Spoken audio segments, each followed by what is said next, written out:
the 80s, the 70s, whenever teachers could enter class, those teachers could enter with one objective of teaching people to do what? To learn and understand. And there was no pressure. Now today, we find that a person enters class, a child has come to school at 5, very early in the morning at 5, and we want them to leave at 9 or 10, you get it? Without any breather. Eh? Now, you know what happens? This is what happens. This child comes, but in the morning you start feeding, and they are okay. They are retaining, they are taking things. You get it? That is, afternoon they are retaining. By evening they are full, but you still tell them, your future is on the blackboard. Your future is here. What happens? Remember, what is happening now? That's why you find that at times you are teaching bodies, but the minds are full. You are telling me I'm tired, but you are saying, no, you learn. You have to learn. You have to complete the syllabus. You get it? Are you seeing here? What is happening down? That's why everything, at times what we teach, it ends where? It ends in here, in the class. That's the reason why, by the time even this child comes in the morning, even they didn't digest the information of yesterday. You get it? Yeah. They can't take in anything. Then you are adding more. You learn. You are forcing learning. You get it? Once we are teaching, but they are not doing what? But you are forcing them. Your name is coming. You have to get the first grade. Are you seeing the irritation? It irritates. They are irritated, but you are still doing what? You have to learn. That's why you have a lot of educated people who can't apply their knowledge anywhere. Because we gave them a lot that they didn't digest, that they can't use. Imagine if you are teaching something and you teach something small, so people can understand and use it. By now we would even have so many factories in Africa. We would have so many industries. Yeah? Up to now, Africa is still importing matchboxes. You get it? Why? Because we are not teaching those real things. Are we together, members? Yes. Why? We are still teaching. Who was the son of Vasco da Gama? Where did those people go?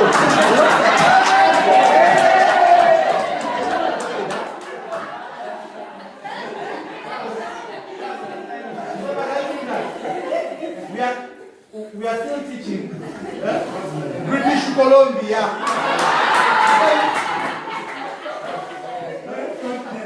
Apart from that, they don't even Kampala, but we are teaching British Columbia. You get it? Whenever you are teaching children, be that teacher who teaches people things. It is okay, we can teach them to pass, but let us also have the spirit of teaching people's children things that they can use, things and knowledge that can transform their what? Their lives. Anything that cannot transform life, it is okay teach it to them to pass, but tell them focus on things that can transform your what? You find today, okay, one day I asked a child, I asked a teacher, a parent was, I taken their children to those good schools, and the parent said my child was the best thing. Hey, I told the parent, okay, your child was the best, yeah. Then I told the parent, I can ask your child one question. If they pass it, know it that they are learning. If they don't pass it, know it that there is an issue. Then I asked this child, I think she was in primary 5, show me the direction of north. No, the child did. I can't show you the direction of north here because you have to have the blackboard, and the north is where? Up! North is where? Up!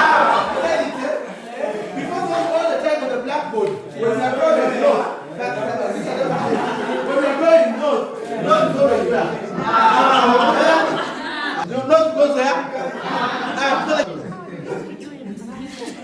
Are you seeing that? You come for education. You find that we are teaching people. Are we getting it? Yes. Whereby a child knows 1 meter and centimeter only in the book and on the blackboard. When you tell a child, just stand up and show me where is a meter, from here to where, you'll find that no children, very few children know even a measurement of a meter. In real life, in the books they can pass it. They will pass any question. But in real life, that's why whenever we go to buy carpets, most of us, they still ask, you are paying school fees. You get it? Because the people know, they'll tell you, now you are buying a double 3x4, 4x5, but people don't understand it in real life. Even teachers, they still learn. Even professors. And that is the carpet. Others are robbed when they are buying land. Why? Because we learned things that were good for passing, but not for using. Real knowledge has to be applied. When you're teaching a child the meter, apart from teaching the meter in the class and in the book, ask yourself, how is that knowledge going to help them? Take them out, or if inside here, let them tell you, from here to here it's 1 meter. This one is a centimeter. The children who can't even differentiate between, in real life, a centimeter and what? There are people who can, up to now, they're still confusing just even a kilometer and a mile. I'm telling you, it's not all about what we teach.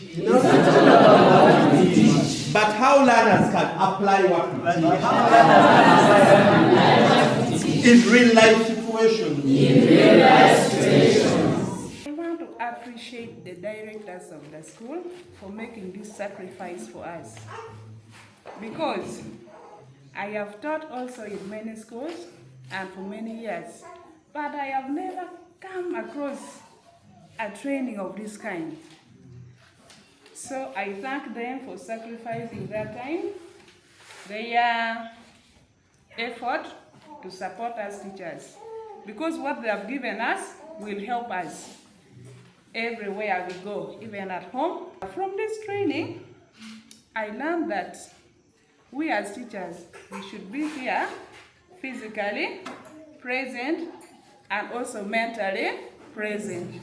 Not coming here when you're here, but your mind or your heart is at home. Let us teach with all our hearts.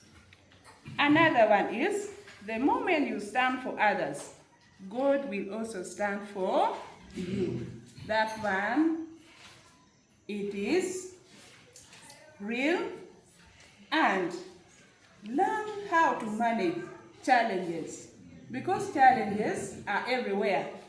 Even at home, you can get your friend who can annoy you, so you have to learn how to also manage it, either from home there or from the working place. The part which has interested me most, it is the active reading, and I believe using that one, the pictures, even the K1s will be able to read. Because if they can put those pictures and they blend them to form sounds, why should they not read? So we are going to have the best readers from this school and even the best teachers. We really, from the first day up to today, we learned a lot. We learned how to, at least, we say there's general life skills. B, the keywords. I wanted to read this one. You came here in peace, live in peace, not in pieces. Don't break the bridge that you have built or you have not built. Teach to bless others so that you are blessed.